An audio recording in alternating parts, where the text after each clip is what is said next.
నమస్తే, welcome to Bharati TV. నేను గిరిజ. ఆంధ్రప్రదేశ్లో రాజ్యసభ సీట్ల పంపకం సజావుగా సాగిపోయింది. టీడీపీకి 3 సీట్లు దక్కగా జనసేనకి 1 సీటు కేటాయించారు. ఇక్కడ మొన్నటి వరకు తనకు 1 సీటు కావాలని పట్టుబడి తీరా పంపకాల టైంలో వెనక్కి తగ్గింది. తమిళనాడు పరిణామాలతో బీజేపీ వెనక్కి తగ్గినట్టుగా తెలుస్తోంది. గతంలో అనుకున్న ఒప్పందం ప్రకారం బీజేపీకి 1 సీటు దక్కాల్సి ఉండగా తాజా పరిణామాలతో ఆ స్థానాన్ని బీజేపీ వదులుకుంది.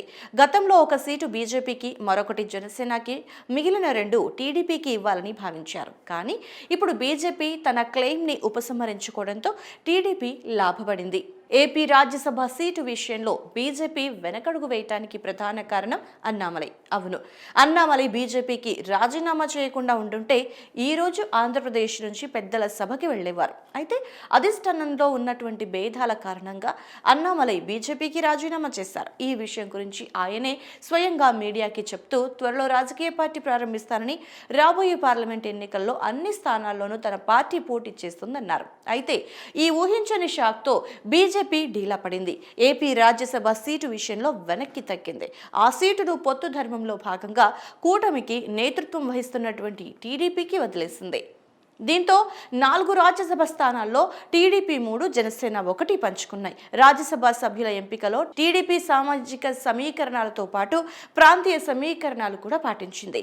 అనుభవానికి, సేవకు పట్టం కడుతూ కాపు సామాజిక వర్గానికి చెందిన సానా సతీష్, కమ్మ సామాజిక వర్గానికి చెందిన భాష్యం రామకృష్ణ, బీసీ సామాజిక వర్గానికి చెందిన చింతకాయల విజయ్ని రాజ్యసభ అభ్యర్థులుగా ఎంపిక చేసింది.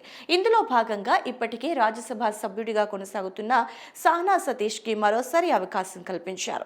రాజ్యసభ సభ్యుడిగా సానా సతీష్ 1.5 ఏడాది కాలమే పనిచేయడంతో పాటుగా సామాజిక సమీకరణాల్లో భాగంగా మరోసారి రెన్యూవల్ చేశారు. ఇక గుంటూరుకి చెందినటువంటి టీడీపీ నాయకుడు భాష్యం రామకృష్ణకి తొలిసారిగా రాజ్యసభ అవకాశాన్ని కల్పించింది.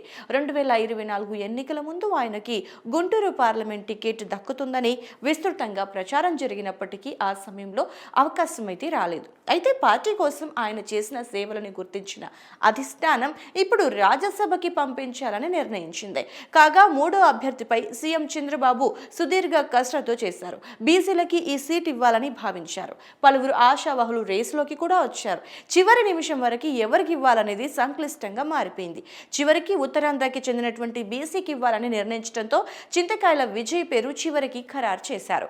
వైసీపీ ప్రభుత్వం అధికారంలో ఉన్న సమయంలో విజయ్ టీడీపీ తరపున గట్టిగా పోరాటం చేశారు. అనేక రాజకీయ ఒత్తిళ్లు, కేసులు, వివాదాలు ఎన్ని ఎదురైనా పార్టీని వీడకుండా కట్టుబాట్లతో పనిచేశారు. ఈ నేపథ్యంలో పార్టీ వారి సేవలను గుర్తించి విజయ్కి రాజ్యసభ అవకాశాన్ని కల్పించింది. టీడీపీకి రాజ్యసభలో 3 సీట్లు దక్కడం ఆ పార్టీ శ్రేణుల్లో ఉత్సాహాన్ని నింపుతుంది. రాష్ట్రంలో యువతకి, సామాజిక న్యాయానికి పెద్దపీట వేస్తూ చంద్రబాబు తీసుకున్న ఈ నిర్ణయంపై పార్టీ శ్రేణుల్లో హర్షాతిరేకాలు వ్యక్తమవుతున్నాయి.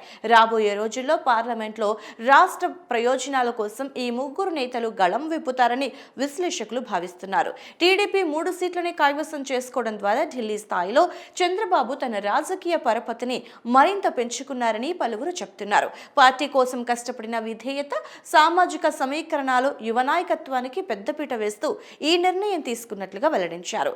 తెలుగుదేశం పార్టీలో కష్టపడే యువతకి, పార్టీ పట్ల విధేయతతో ఉండే నాయకులను ఎల్లప్పుడూ సముచిత స్థానం ఉంటుందని అధినేత నారా చంద్రబాబు నాయుడు మరోసారి నిరూపించారని అంటున్నారు.